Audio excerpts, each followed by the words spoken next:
Hei, halo sahabat pecinta catur, selamat datang kembali di Catur Talk Indonesia. Lagi-lagi permainan yang tidak kalah menarik teman-teman pada ronde 18 antara Magnus Carlsen menghadapi Hikaru Nakamura final Speed Chess Championship 2022. Bagaimana partainya? Mari kita simak di Catur Talk Indonesia.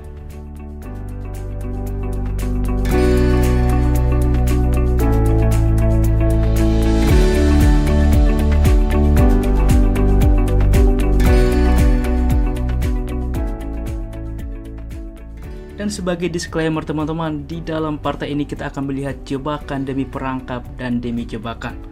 Magnus Carlsen memulai langkah dengan pion ke D4, dibalas Hikaru Nakamura kuda ke F6, kuda ke F3, lalu D5, berlanjut A3, E6, lalu gajah ke F4 mengarah kepada London System ke depan, pion ke C5 menyerang petak pusat, pion ke E3, lalu gajah ke D6. Pada partai sebelumnya juga yang sudah mirip dengan formasi seperti ini, Magnus Carlsen gajah langsung memukul gajah. Di sini terlebih dahulu pion memukul pion, di mana tentunya gajah menerima, dan inilah yang diharapkan Magnus Carlsen, di mana ada tempo ke depan terlambat dari Hikaru Nakamura. Pion ke C4 saat ini menantang pion pusat, rokade, lalu kuda ke C3. Kuda ke C6 berlanjut, menteri ke C2, di mana juga untuk menambah kontrol ke sentral, mencegah juga ke depan kuda untuk aktif teman-teman. Menteri ke A5 langsung juga mengepin kuda saat ini, maka benteng ke D1, benteng ke E8. Di dalam posisi ini teman-teman bahwa kuda mundur adalah opsi, dipilih gajah ke D3. Dan mungkin beberapa kita bertanya, mengapa bang tidak dicoba dengan pion ke B4 misalkan juga memforking? Masalahnya teman-teman, ini sebuah kesalahan karena kuda dapat memukul pion. Dengan harapan tentunya pion menerima, gajah memukul pion, dan kita lihat teman-teman bahwa kuda ini pun akan tumbang. Dan kita lihat diikuti juga dengan kuda ke depan menambah tekanan teman-teman. Dan kita kembali teman-teman, di sini Magnus Carlsen memilih dengan gajah ketiga dengan ide mempersiapkan rokade, juga menambah kontrol ke sentral, juga ke depan mungkin apabila kuda berpindah mengancam pion H7. Pion ke E5 saat ini mengancam gajah, sebelum memukul gajah, pion memukul pion kembali mengancam kuda. Kuda ke D4 saat ini, apa yang dilakukan? Tentu pion menerima kuda, pion memukul gajah open skak, gajah menutup, dan di sini gajah terancam sehingga Hikaru Nakamura gajah mundur ke F8. Berlanjut rokade saat ini, kuda langsung juga memukul pion sentral, pertukaran penyerahan terjadi, menteri menerima, lalu gajah ke C4, di mana langsung mengancam menteri, juga mengancam pion ke depan, menusuk diagonal terhadap raja. Menteri ke H5 menghindar, di mana juga tetap untuk memantau pion ke depan, juga memberikan tekanan. Di sini tentu menteri ke B3, lagi-lagi menambah tekanan teman-teman. Gajah ke G4 saat ini langsung mengancam kuda, juga mengancam benteng ke depan.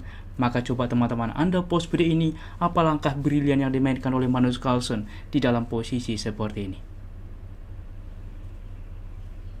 Bagaimana teman-teman? Selamat bagi Anda yang bisa menemukan langkah itulah dengan kuda ke I5, di mana ini menurut komputer langkah brilian, ia mengorbankan benteng. Dan di sini benteng memukul kuda karena cukup berbahaya kuda yang di sentral. Saya akan menunjukkan kepada Anda bagaimana jika diterima benteng ini, masalahnya gajah akan juga memukul pion skak teman-teman. Apa yang harus dilakukan? Yang pertama, apabila raja berpindah, maka di sini dapat benteng terlebih dahulu memukul gajah. Kita lihat menteri masih terancam. G6, maka gajah memukul benteng, pertukaran, dan kita lihat teman-teman, di sini memang ke depan juga akan dilakukan skak. Dan menteri kemungkinan berpindah sehingga terlebih dahulu benteng diselamatkan teman-teman, di mana juga ada discover ke depan sehingga tentunya benteng wajib berpindah. Kita ambil ke C8, maka kuda ke F7 tetap skak, raja berpindah, menteri memukul pion, ada discover ke depan. Di sini pun jelas bahwa putih lebih baik. Dan yang kedua, bagaimana jika di dalam posisi ini menteri langsung juga memukul gajah dengan ide apabila kuda menerima, maka jelas gajah memukul menteri. Masalahnya menteri memukul menteri skak teman-teman. Raja berpindah, benteng memukul gajah, simple, maka di sini jelas kualitas putih jauh-jauh lebih baik. Dan untuk itulah teman-teman, kita kembali ke partai aslinya. Di dalam posisi ini benteng langsung memukul kuda yang sangat berbahaya ini, pion menerima, dan gajah baru memukul benteng. Benteng saat ini memukul gajah, di mana keunggulan bagi Magnus Carlsen ke depan, ada pion ke depan untuk bebas promosi. B5 dilanjutkan mengancam juga gajah. Di sini gajah ke D5 mengancam benteng. Benteng ke B8, lalu H3. Di mana juga selain mengontrol peta peting G4, juga membuka ruang sewaktu-waktu ke depan bagi raja menghindari ada skakmat di baris ke-1. Gajah ke C5 berlanjut, maka benteng ke C1, gajah ke B6, maka menteri langsung memukul pion teman-teman. Apa yang harus dilakukan? H6 tentunya mencegah ada skakmat di baris ke-8. Karena apabila dicoba seperti ini, gajah langsung memukul pion skak dengan harapan membuka benteng mengancam menteri. Masalahnya raja menerima karena tidak mungkin benteng memukul menteri karena ada benteng ke C8 dan ini pun skakmat di baris ke-8. Untuk itulah teman-teman, di dalam posisi Hikaru Nakamura mencoba membuka akses dengan pion ke H6, maka raja ke F1 menghindari juga ada skak ke depan teman-teman.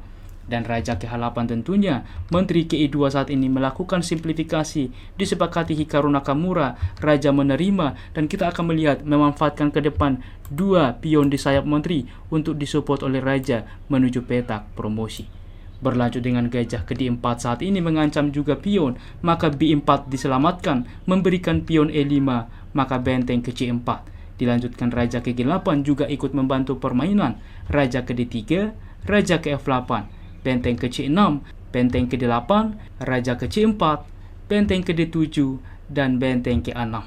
Dilanjutkan raja ke E7, lalu B5, benteng ke C7 skak, gajah menutup, pion ke F3, memberikan pion dengan merusak struktur pion, tentunya pion menerima. Gajah ke H2 bermanuver ke depan mengancam pion dan tidak diizinkan Magnus Carlsen, tidak diberikan dengan raja ke D3, gajah ke G1, raja ke E2, raja ke D6, maka A4 saat ini.